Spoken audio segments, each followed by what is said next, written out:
और अब देखिए हमारा खास कार्यक्रम हर घर तिरंगा पर सुभाष की बात। नमस्कार। आज़ादी के अमृत महोत्सव की आप सबको बधाई। हमारा पूरा देश इस समय आज़ादी का अमृत महोत्सव मना रहा है और हम आज़ाद हुए हैं और आज़ादी को हमने 75 साल में जिस तरह से जिया है, उस जश्न को और गति देने के लिए इधर के दिनों में घर घर तिरंगा जैसा एक अभियान चल रहा है। हमारी आस्था रही है कि जो आया है वो जाएगा। जन्म और मृत्यु की अवधारणा पर आधारित ये दरअसल हमारी चेतना में गहरे पैठ किया हुआ है।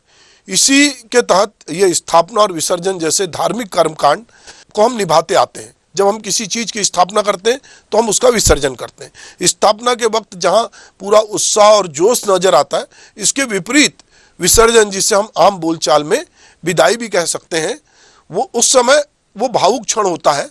और चूंकि हम आज़ादी का अमृत महोत्सव मना रहे हैं, 75वां वर्ष है ये, इस मौके पे करोड़ों की संख्या में राष्ट्रध्वज खरीदे जा रहे हैं। आज घर घर में तिरंगा फहराया जा रहा है।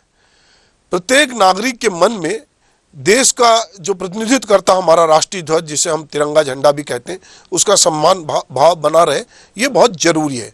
हमारी सरकार जो कि भाजपा शासित है, वो इधर घर घर तिरंगा अभियान में बढ़ चढ़ कर हिस्सा ले रही है। झंडा लगाकर जो है लोगों को ये कह रही है, अपने अपने डीपी पे लोगों ने झंडा लगाया कि वो अपने झंडे को गर्व के साथ लगाएं। पर हमारे यहाँ जैसी कोई चीज़ जब हम स्थापित करते हैं तो उसके विसर्जन का भी कोई एक विधि विधान होता है। जब हम ईश्वर की स्थापना करते हैं तो हम ईश्वर की स्थापना के साथ जब हम उसकी पूजा का समापन करते हैं और विसर्जन करते हैं, चाहे हम गणेश उत्सव का विसर्जन करें, चाहे हम दुर्गा का विसर्जन करें, चाहे हम अपने नवग्रह का विसर्जन करें, तो हमारे लिए उसमें कुछ विधि विधान है और उस विधि विधान से मान सम्मान से हम विसर्जन की पूरी प्रक्रिया करते हैं। अब सवाल यहाँ ये है कि जो हमारा राष्ट्रीय ध्वज है, जो बड़े पैमाने पर घर घर में फहराया जा रहा है, लोग हाथों में लेके घूम रहे हैं, आज़ादी का जब ये जश्न खत्म हो जाएगा, जैसा कि हम देखते हैं, तो फिर ये खतरे भी हैं कि क्या इसका विसर्जन उसी विधि विधान से होगा जिस विधान से इसको लेकर स्थापित किया जा रहा है, जिस उत्साह से इसको लेकर लोग अपनी डीपी पे लगा रहे हैं, घर में लगा रहे हैं, गाड़ी में लगा रहे हैं, जहाँ जहाँ लगा रहे हैं। हमने अक्सर देखा है कि लोग उस तरफ बहुत लापरवाह होते हैं। दरअसल ये जो अमृत महोत्सव है, और इस अमृत महोत्सव में जब हमारा देश आज़ाद हुआ था तो सब लोगों को लगा था कि आज़ादी का फल सबको मिलेगा।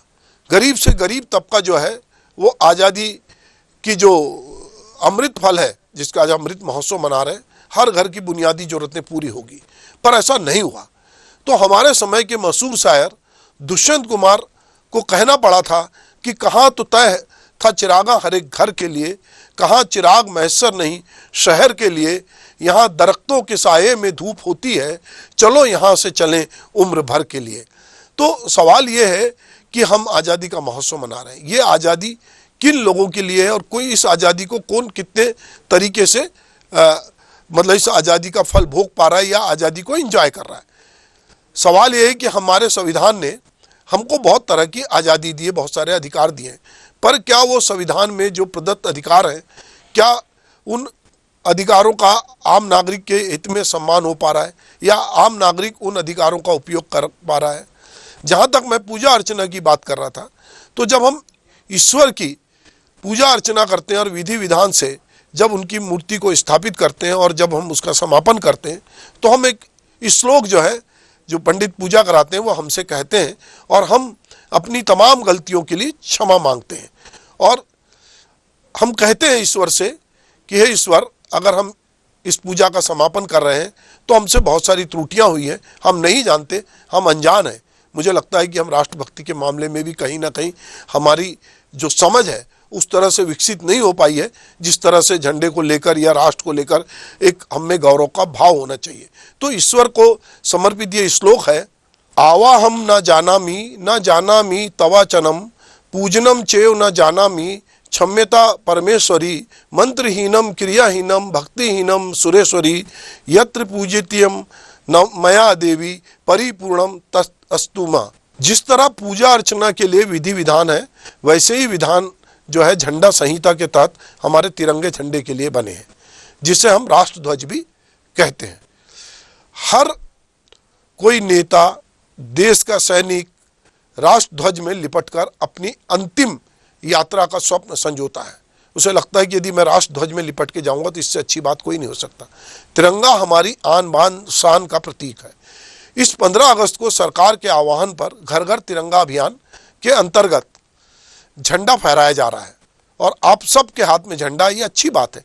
अब यहाँ ये सवाल भी लाजमी है कि 15 अगस्त के बाद इन 20 करोड़ या इससे भी ज़्यादा संख्या में जो झंडे बने हैं या बिके हैं और जो लोगों के हाथ में पहुँचे हैं, जो किन्हीं की छतों पर, अटारियों पर, खंभों पर लहराते फीके पड़ रहे हैं और मौसम के हिसाब से फटते चले जाएंगे, या फिर इन्हें सम्मान के साथ उतार कर संभाल कर रखा जाएगा, ये सवाल बहुत लोगों के मन में है। इनके लिए कोई और आयोजन होगा, जिस तरह हम पूजा अर्चना करते हैं और फिर समापन करते हैं, तो देशभक्ति के इस ज्वर में ये सवाल का जवाब कौन देगा? इस तरह की राष्ट्रभक्ति की भावना हम में 15 अगस्त 26 जनवरी को जो संचारित होती है, वो बाकी दिनों में हमें वैसी राष्ट्रभक्ति की भावना दिखाई नहीं देती। बाकी दिनों में हमारे लिए राष्ट्र गौड़ हो जाता है और हमारे व्यक्तिगत स्वार्थ जो हैं वो बहुत ऊपर होते हैं। जिस संविधान को हमने देश के लिए अंगीकार किया है, उस संविधान की आत्मा को मारकर हम कौन सी देशभक्ति का परिचय देते हैं, ये हमको अपने आप से सवाल पूछना चाहिए। हमारा संविधान एक नागरिक होने के नाते हमें जो मौलिक अधिकार देता है, क्या उन अधिकारों का संरक्षण हम कर पा रहे हैं? हमारे भीतर बहुत सारे दलित को लेकर हमारे भीतर बहुत सारी भ्रांतियां, हमारे भीतर स्वर्ण को लेकर भ्रांतियां, हमारे भीतर ऊंच नीच को लेकर, गोरा काला को लेकर बहुत सारी चीज़ें, स्त्री पुरुष को लेकर, जेंडर को लेकर बहुत सारी चीज़ें जो हमारा संविधान कहता है कि जो इस देश में पैदा हुआ है वो सब बराबर है। पर क्या हकीकत में हमको ऐसा नहीं लगता कि समृद्ध को नहीं दोष गुसाई जो बहुत ताकतवर है, दरअसल कई बार संवैधानिक संस्थाएं जो हैं उनके हितों का संरक्षण करते दिखती है। इधर के समय में हमारी संवैधानिक संस्थाओं को जब हम आज़ादी का अमृत महोत्सव मना रहे हैं, उस पर बहुत तरह तरह के सवाल उठ रहे हैं और लोग उसकी विश्वसनीयता, कार्यप्रणाली को लेकर बात कर रहे हैं। तो ये भी हमारे को सोचना होगा कि एक नागरिक के रूप में क्या ये सवाल हमको विचलित नहीं करते?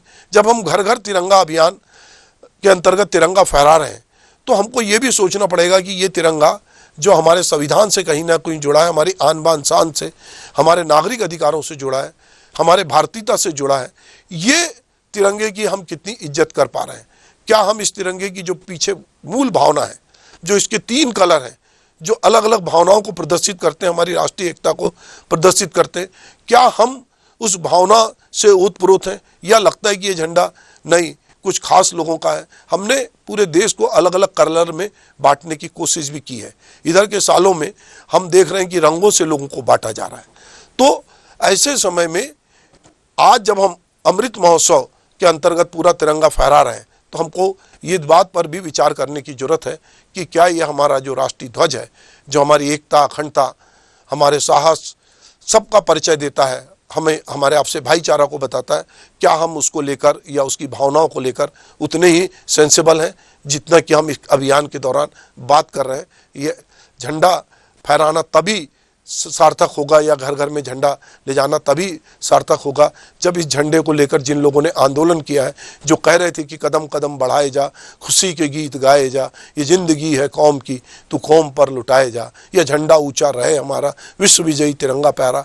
तो अगर हम झंडे की आन बान शान की बात करते हैं, तो हमें झंडे से जुड़े उन नागरिक अधिकारों की भी बात करना पड़ेगा, संवैधानिक मूल्यों की भी बात करना पड़ेगा, जिनको लेकर हमारा ये राष्ट्रीय ध्वज बना है या बुना गया है।